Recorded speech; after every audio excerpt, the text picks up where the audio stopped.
In the name of the Father, the Son, and the Holy Spirit. Amen. Amen. Come, Holy Spirit, fill the hearts of your faithful and enkindle in them the fire of your divine love. Send forth your Spirit, and they shall be created, and you shall renew the face of the earth. O God, who by the light of the Holy Spirit did instruct the hearts of thy faithful, grant us by the same Holy Spirit to release what is right and just, and always to rejoice in his consolation. Through Christ our Lord. Amen. Amen. Amen. A reading from the Holy Gospel according to St. John. Glory to you, O Lord. Jesus said to Nicodemus, "You must be born from above. The wind blows where it wills, and you can hear the sound it makes, but you do not know where it comes from, or where it is, or where it goes. So it is with everyone who is born of the Spirit." Nicodemus answered and said to him, "How can this happen?" Jesus answered and said to him, "You are the teacher of Israel, and you do not understand this. Amen, amen, I say to you, we speak of what we know, and we testify to what we have seen. But you people do not accept our testimony. If I tell you about earthly things and you do not believe, how will you believe if I tell you about heavenly things? No one has gone up to heaven except the one who has come down from heaven, the Son of Man. And just as Moses lifted up the serpent in the desert, so must the Son of Man be lifted up, so that everyone who believes in him may have eternal life. The Gospel of the Lord. Praise to you, O Lord Jesus Lord Christ. Jesus. The 3 pointers for today's Gospel. Number 1, Jesus explains that we can only hear, feel, and see the effects of wind without knowing where it comes from. Likewise, the Holy Spirit will not be visible, but we will only experience its effects in our lives. Number 2, Jesus' analogy of Moses raising his bronze serpent in the desert is a prophecy of himself being lifted up on his cross. And this all bring deep healing, peace, and eventually everlasting life to all who believe in him. Number 3, pray for the grace to continue to have a deep gratitude to God for his mercy and for making us his sons and daughters. Amen. Amen. Amen. Thank you very much, Tita Lynn. Welcome. Yes, today's gospel is very, very similar to yesterday's gospel. No? It's about Nicodemus, but today we have added about the serpent in the wilderness. No, it's Moses and the symbol. This is and the symbol of Moses lifting up the bronze serpent, drawing parallels between that salvation and his own mission. Yes, sabi. Foreshadowing of the cross. Sabi nga ni Tita Linda sa 3 pointers na foreshadowing of the cross invites reflection on the nature of salvation and redemption. So it was mentioned again, let me go back to Nicodemus, no? Kasi si Nicodemus kasi isa parang during the time, no, he became a symbol of humility and openness. Nicodemus. And in fact, Nicodemus became a saint sa Catholic Church natin pala. Saint Nicodemus ang tawag. I don't know, I have read that somewhere, no, na Saint Nicodemus pala siya. So Nicodemus' humility and openness are indeed inspiring, no? Especially considering his position as a Pharisee. Inulit lang natin ito ang yesterday sa Gospel. Pharisee and member of the Jewish ruling council, Nicodemus. His willingness to approach Jesus and ask questions, despite potential criticism, no, from other people, no, demonstrates a genuine desire for understanding and truth. Grabe ang desire ni Nicodemus. So he became humble and open, as learned as he is. Pharisee siya, member pa siya ng council, and then that means na he is so humble na he recognized that there is somebody else na who knows what he doesn't know, and that is Jesus. Yun ang isang aspect ng gospel natin about Saint Nicodemus daw, sabi na. I don't know if you have heard that, Tita Bell or Tita Helen or Tito Manny, anybody, na sa Catholic pala, Nicodemus became a saint. Oh. Nabasa ko yan somewhere. I'm going to look for it and then i-share ko sa inyo. So, amen. Amen. Whoever is ready.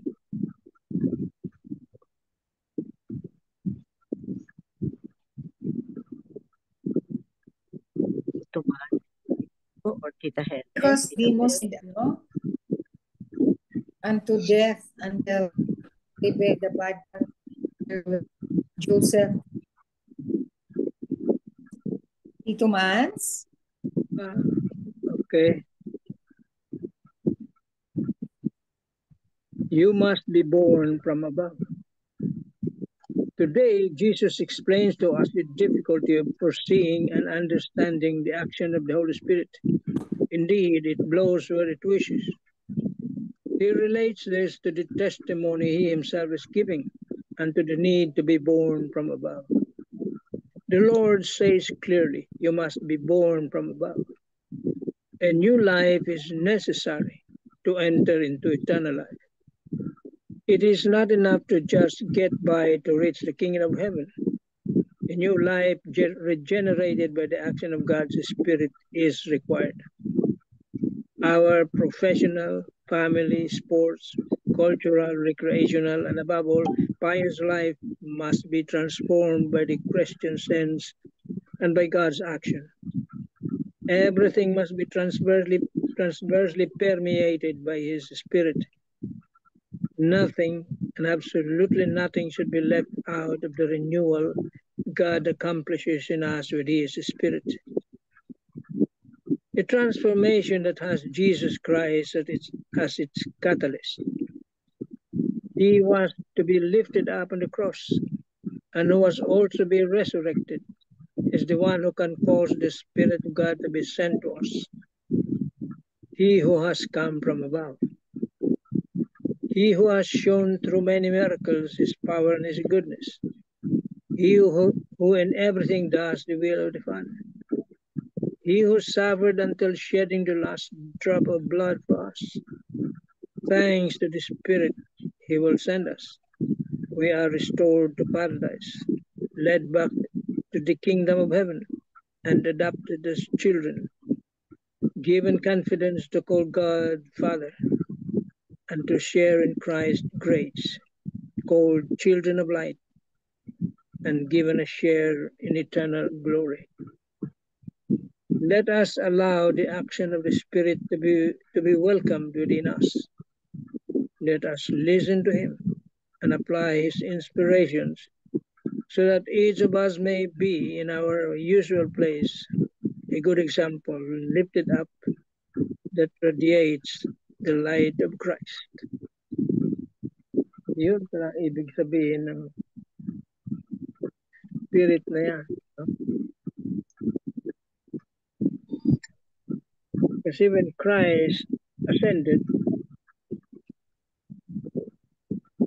the apostles will not be seeing Him anymore physically. So what Jesus did was to send His Spirit to dwell in them, to guide them.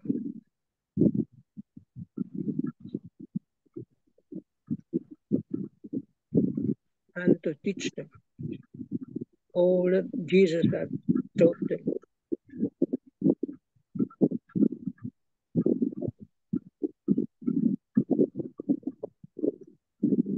When we were baptized, the Spirit dwelt in us. We become children of God. That was the action of the Holy Spirit.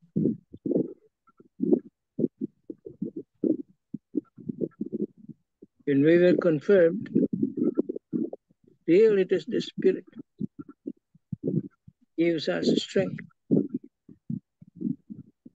courage.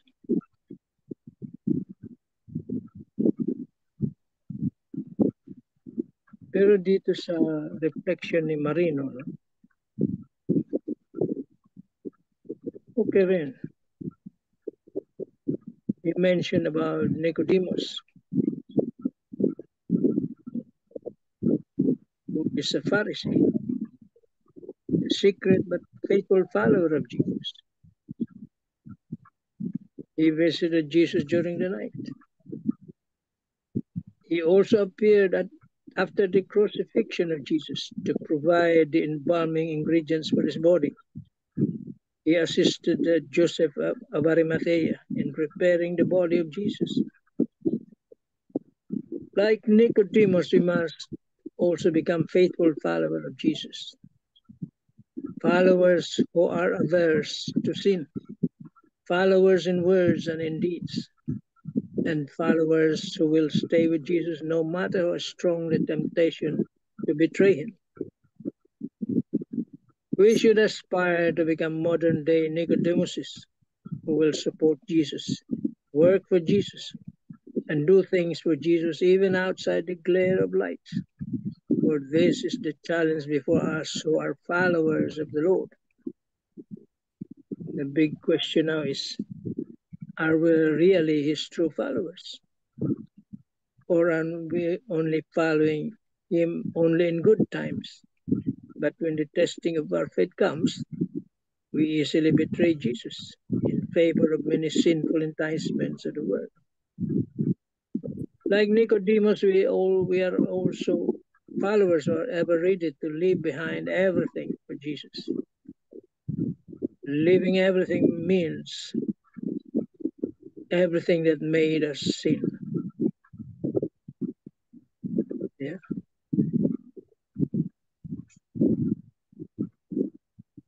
Amen. Amen. Amen.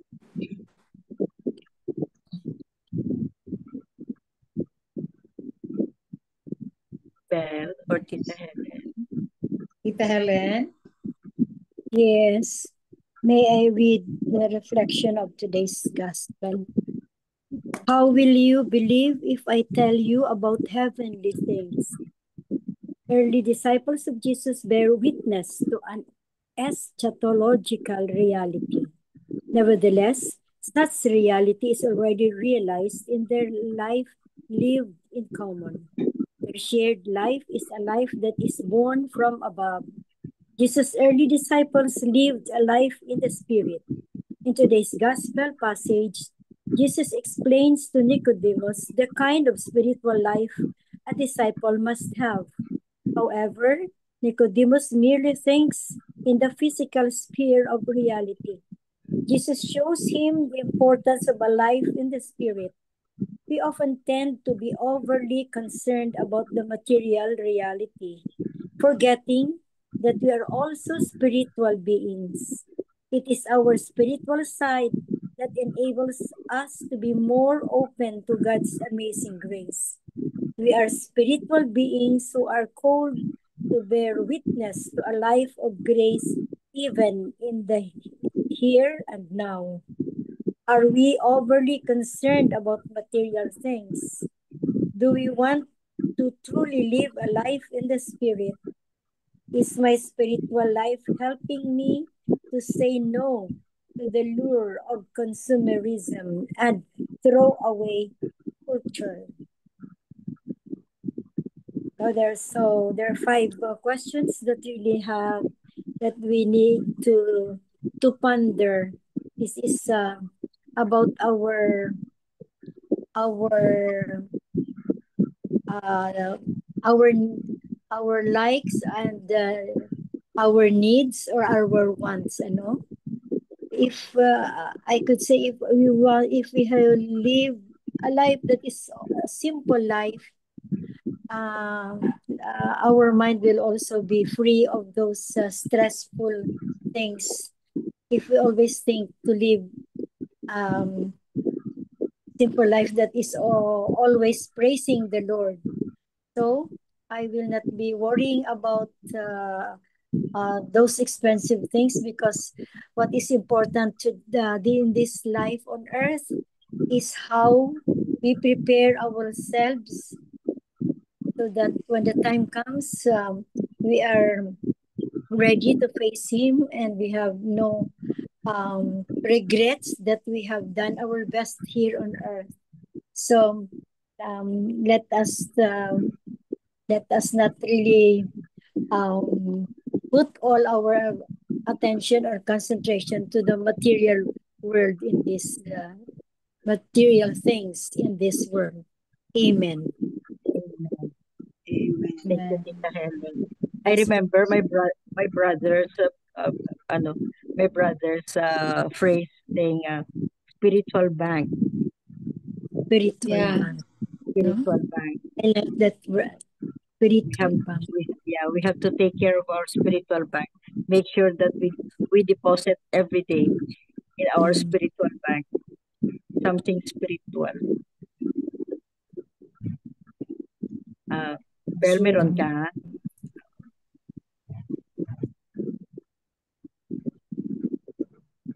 I have here from the Catholic mom. We hear many negative stories about the Pharisees throughout Scripture, but Nicodemus is special. He knows there's something extraordinary about Jesus. That's why he really sought out Jesus, no? Even in the late night, he really sought out Jesus to listen to his words, because Nicodemus was really taken by Jesus. And he reaches out to speak to him one-on-one because he hungers for answers. Remember that he has so many questions. And then Jesus said, how come you don't know this when you're one of the elders? No? As I imagine him speaking with Jesus late at night, I wonder if he had any idea what a gift it was to be alone with Jesus. I didn't see this angle.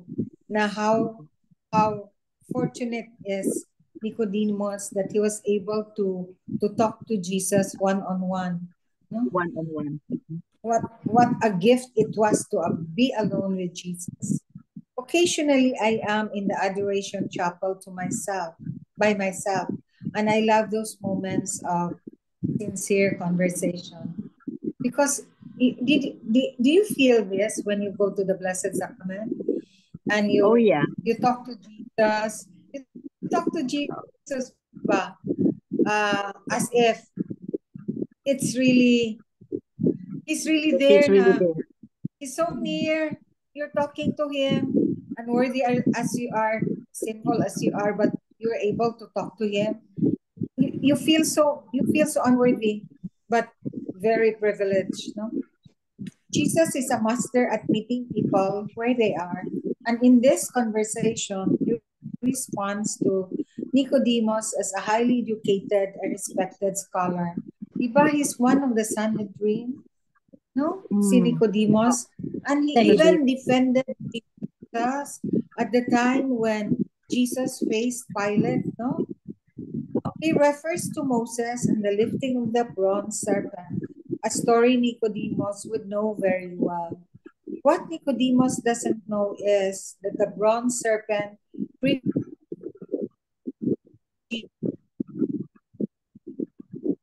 crucifixion simply gives him more to ponder. The beauty of this conversation is that there will be a day when it will make sense. as Tito Manny said, Nicodemus together with Joseph of Arimathea.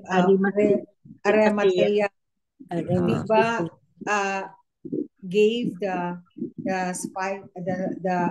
spices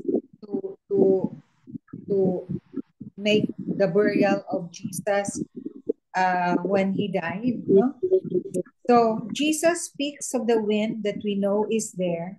This is now the Holy Spirit. Because we hear the sounds and feel the breeze, but we don't know how it came, nor where it's going. Our new birth in the Spirit is like the wind. We know when it happens as we experience the fruits of the Holy Spirit, but we cannot see it nor control it. Like he did for Nicodemus, Jesus also gives us much to ponder, and the Holy Spirit stirs in us the desire to learn more. Like Nicodemus, no? He really wanted to learn more from Jesus. So Jesus meets us where we are, just like we meet our children where they are. At different stages, they are ready to deeper realities of the passion and death of Jesus.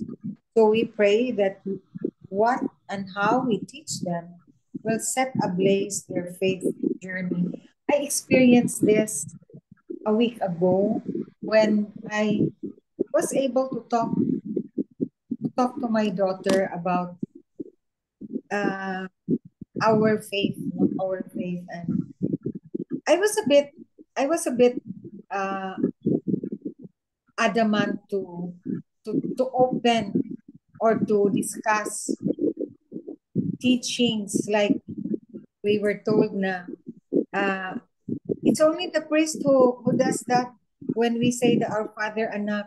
Now we were taught that we should do like that, and the Yes. priest only does like that.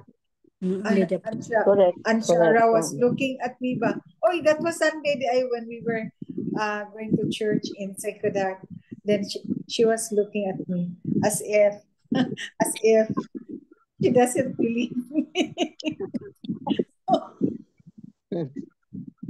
I was really laughing to myself because it was within the mass, and I said, "Anak, we're not supposed to do like that because she was doing like that with her husband." And I said, "Anak, we're not supposed to do that anymore because it's the priest who can do that only. Then we do that."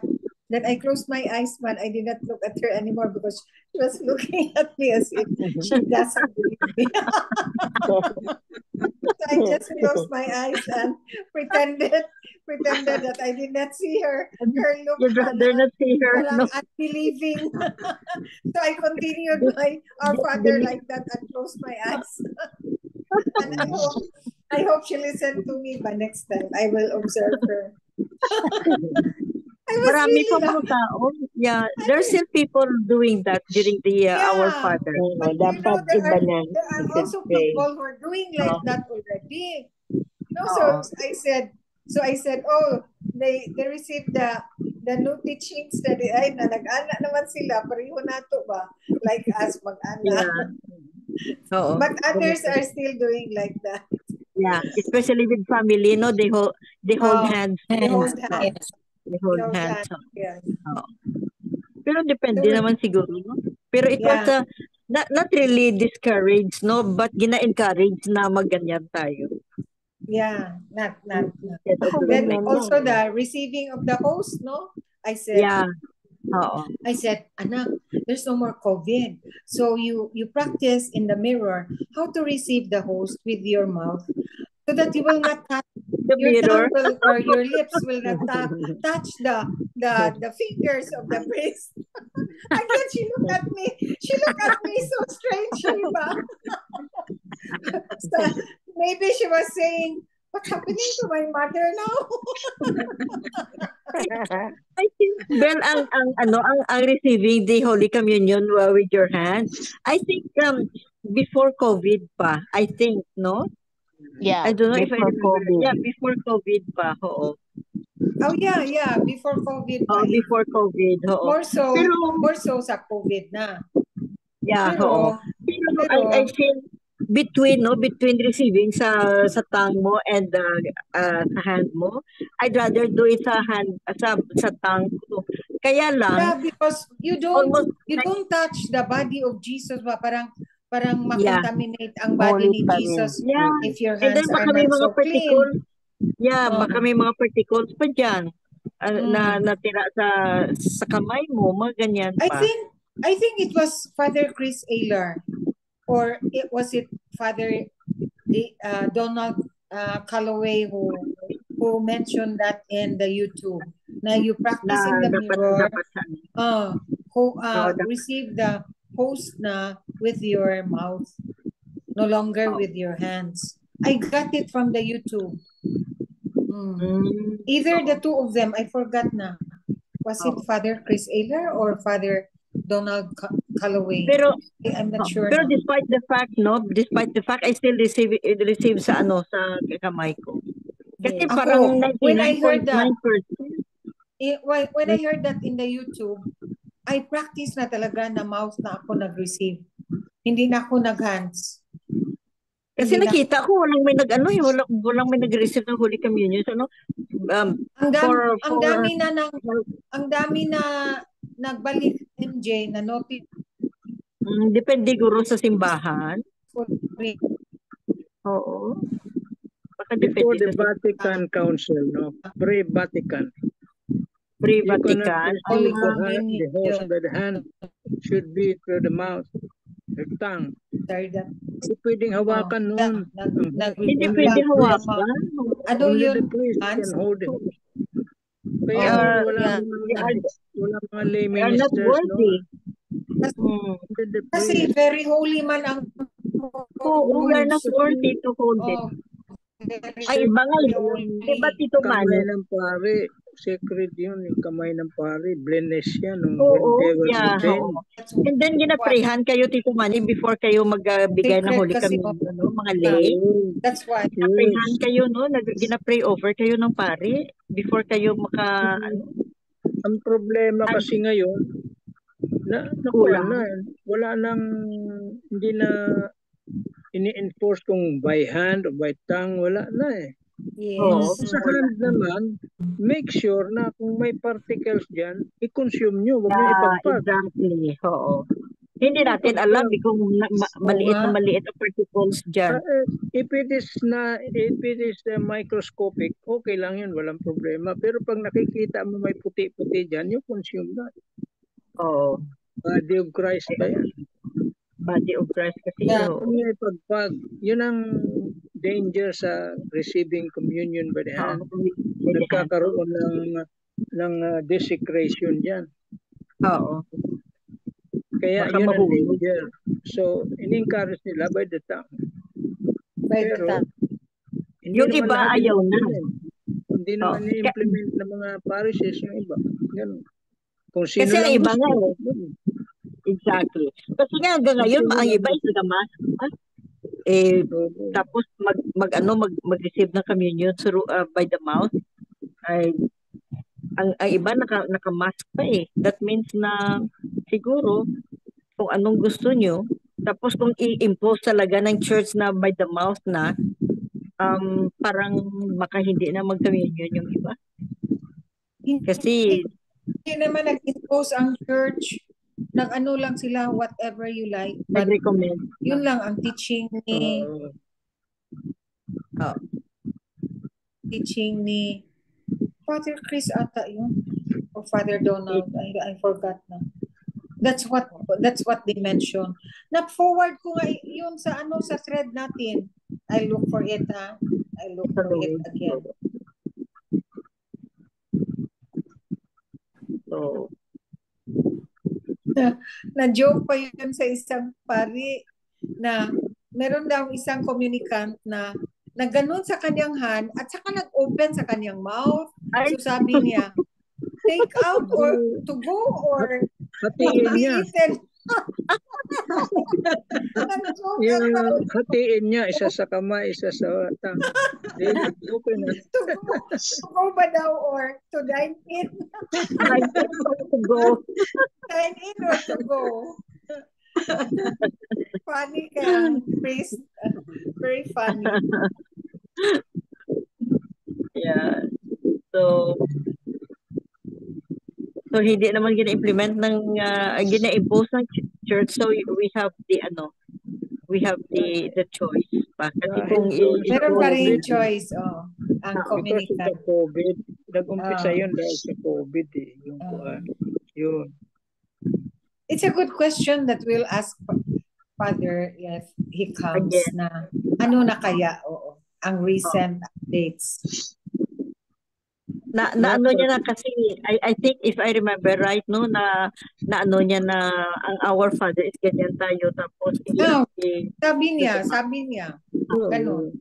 You cannot copy the action of the priest. Priest, Rubrics oo. nila yan. Kasi priest That lang priest yun ang nila eh. mag-ikaw. Only the priest can execute that. Hindi pwede sa tao. Yeah. Silang dalawa ni Father Santos ang nagsabi. Oo. Diba sa Bohol ba yun? No, hindi sa Bohol kasi wala si FD sa Bohol. Parang si Father Santos ata sa Bohol nagsabi. Oo. Pero ang iba naman after hearing no what Father Danny or Father Santos said no, may nag-explain naman na ibang pari dito sa San Jose na iba ang sa kanya. Oo. Iba. Kaya siguro we have an option whatever siguro. As long as you have faith and don't desecrate. Talaga i-take care mo na hindi mo ma-desecrate ang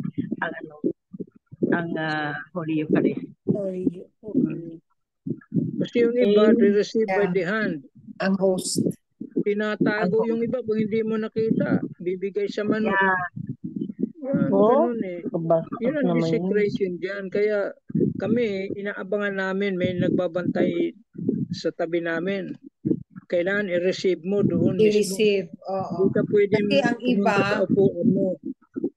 they won't receive it and give it to their chicken. Yeah. Para Sa mga manalo. tari ba? Sa tari.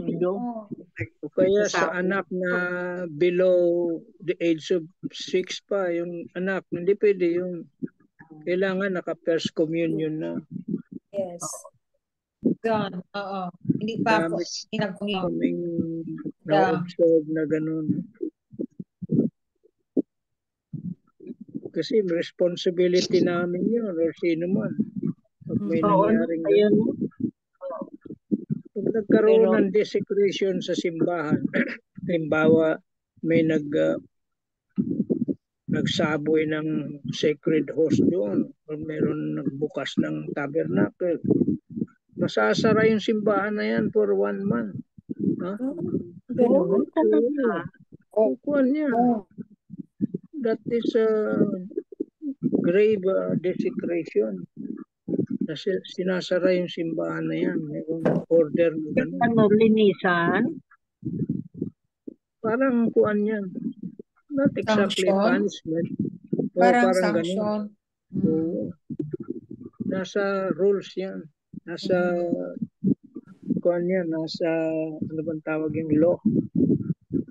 Yung law ng simbahan.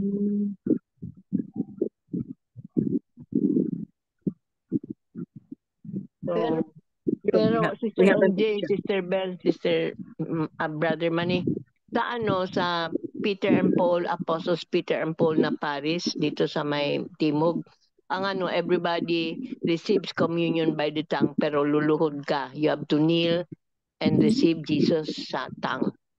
Kaya nilagyan nila ng kneel down. Hindi pwedeng standing. It's kneeling down. down. Yun ang purpose ng kuan ngayon, yung nilagyan nila ng railing. Yung meron for kneeling talaga. Linalagay sa front. Tapos mag-communion ka, kneel ka. You don't stand. You have to kneel. Ganun ang chapel ni Pedro Calungsod dito sa near Sacred Heart Church. Sa Cebu? Merong railing. Tapos doon ka mag-communion, mag-kneel. Opus Dei, ganun. When we were kids, may railing naman, hindi ka nagatindog. Before. Before. Hanggang ngayon, meron ba yung railing? Pero hindi na ginagamit. Hindi na ginagamit or kinuha na. No? most of the church here, most of the church, wala na railing. Meron Parang na, open binalik na na lang. nila. Kaso, Most of the meron church, talaga. binalik na Hindi, sa amin, may meron na uli. kulang talaga. Binalik na. Redemptorist, meron pa rin. Talaga sa Pre-Vatican, ano, sa luluhod ka apostles, doon may sa railings na luluhuran yun. ka talaga. You kneel down and receive You communion. kneel down. So, may nakita Everybody ako yun talaga. na nag-kneel down. So, walang railings, pero Walang nag-kneel railing. down. Then Kneel down si Merong ganon. So, pero parang mahirapan ang priest. Kung mag-kneel Yeah. down yung mahirapan sila. No? yeah. Sana ibalik na lang no yung railings, no? And then Ang ang priest railing. ang mag-distribute. Oh. So, okay, thank you. Okay. Very nice holy discussion. Aside from the reflection of today's Nasa gospel. canon law. Yung law na yun, nasa canon law. Canon law. Oo. Holy discussion. Thank you. Amen. Amen. Bigabilen. Yes, okay. Dear God, thank you for the gift of family. Please watch over each of us, keep us safe, and guide us in your love. May our home be filled with peace, understanding, and joy. Help us to support each other and grow closer together in faith. In Jesus' name, amen. Amen. Amen. And all together, please, glory be to the Glory be Father, to the Father, to the to Son, the and to Son, the Holy and to the Holy Spirit, As it as was it in the was beginning, in the now beginning, and ever shall is be. now, Ever and shall ever be. shall be, world without Amen. end. Amen. In the name of the Father. Father, and the Son, Holy and Holy Spirit. Spirit. Amen. Thank you all. Amen. Thank you very Thank much. you. Bye-bye. Thank you. Mainit Bye. ang panahon ko Bye-bye. Mainit. Bye.